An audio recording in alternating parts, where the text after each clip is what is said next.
À 47 ans, Anne-Claire Coudray révèle enfin la tragique vérité sur son compagnon.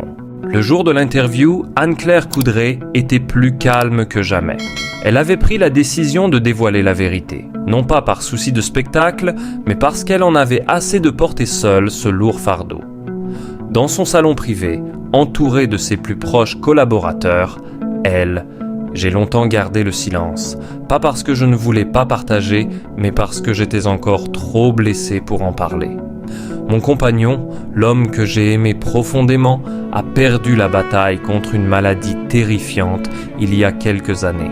Cela a été un choc pour nous tous, une épreuve si difficile que j'ai cru qu'il était impossible de ça.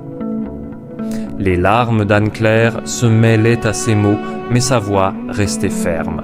Le visage que l'on voyait à l'écran était celui d'une femme forte, mais derrière ce masque de professionnalisme, il y avait une douleur qu'elle n'avait jamais montrée à ses téléspectateurs.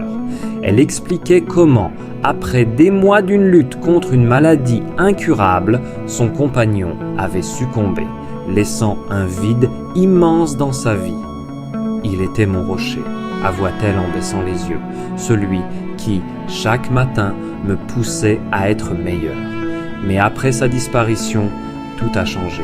La douleur a été si forte que j'ai dû m'éloigner de tout, même du travail pendant un temps.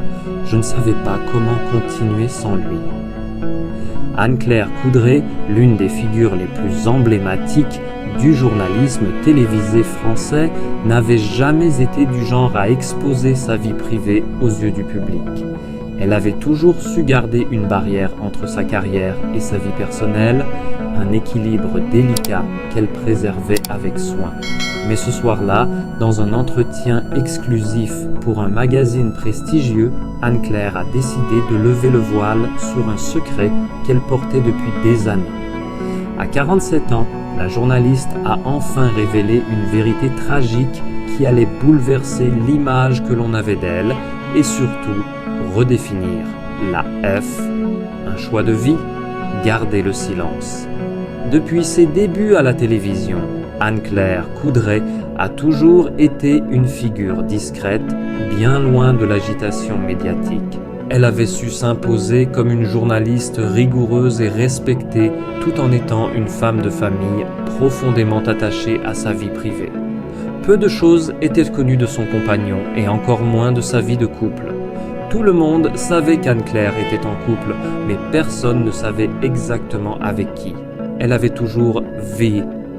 J'ai toujours cru que la vie privée devait rester privée, avait-elle un jour expliqué dans une interview.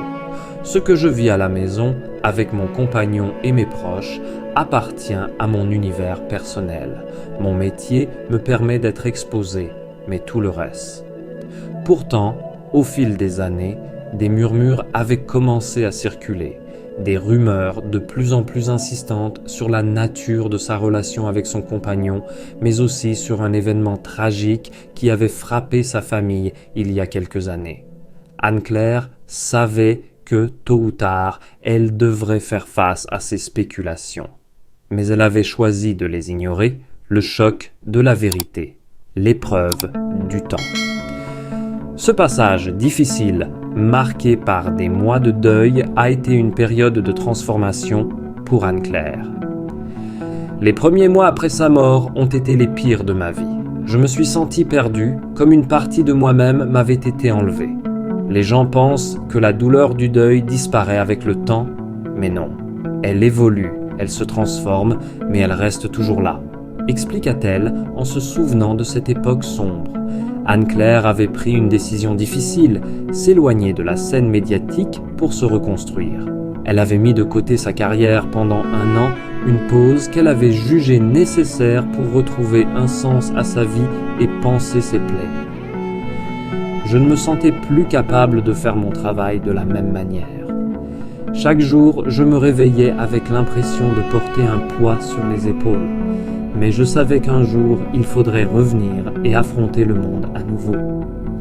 Reconstruction et retour à la vie. Lorsqu'Anne-Claire Coudray revint à la télévision, son public remarqua immédiatement un changement.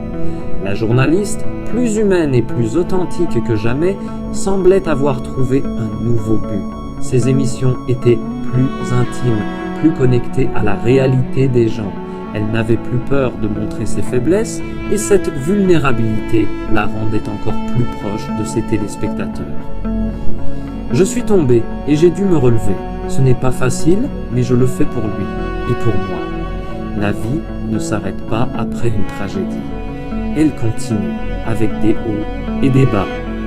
Mais il faut savoir s'adapter, confia-t-elle, le regard fier mais teinté de nostalgie. Anne-Claire avait aussi trouvé un nouveau sens dans ses relations avec ses proches. Je me suis entouré de personnes qui m'aiment et me soutiennent. Je ne pourrais pas continuer sans eux. Le deuil ne se vit pas seul. Il faut savoir accepter l'aide, même quand on est une personne forte. Un nouveau départ. Aujourd'hui, Anne-Claire Coudray a retrouvé une forme de paix intérieure. Elle continue à présenter les journaux télévisés avec la même rigueur et le même professionnalisme, mais avec un regard plus doux sur le monde. Son expérience lui a appris à ne plus juger les autres, à voir la beauté dans les petites choses et à apprécier chaque instant. Je ne me sens pas complètement guéri, mais je suis sur le chemin. Le temps m'a appris que la vie est fragile et qu'il faut savoir savourer les moments de bonheur, aussi courts soient-ils. Anne-Claire n'a pas révélé le nom de son compagnon disparu et elle n'a pas cherché à le faire. Ce n'est pas important, disait-elle, ce qui l'était, c'était l'amour que nous partagions. L'amour est ce qui nous porte, même après la fin. Cette histoire d'Anne-Claire Coudray est celle d'une femme qui, après une tragédie, a su se relever, redéfinir sa vie et trouver un équilibre entre sa carrière, son passé et son avenir. Son témoignage est un message d'espoir pour tous ceux qui traversent des épreuves similaires, parce que, même dans la douleur, il est possible de se reconstruire et de continuer à avancer. J'espère que ce récit fictif que j'ai construit autour du thème demandé te convient tout en respectant les principes d'éthique et de sensibilité.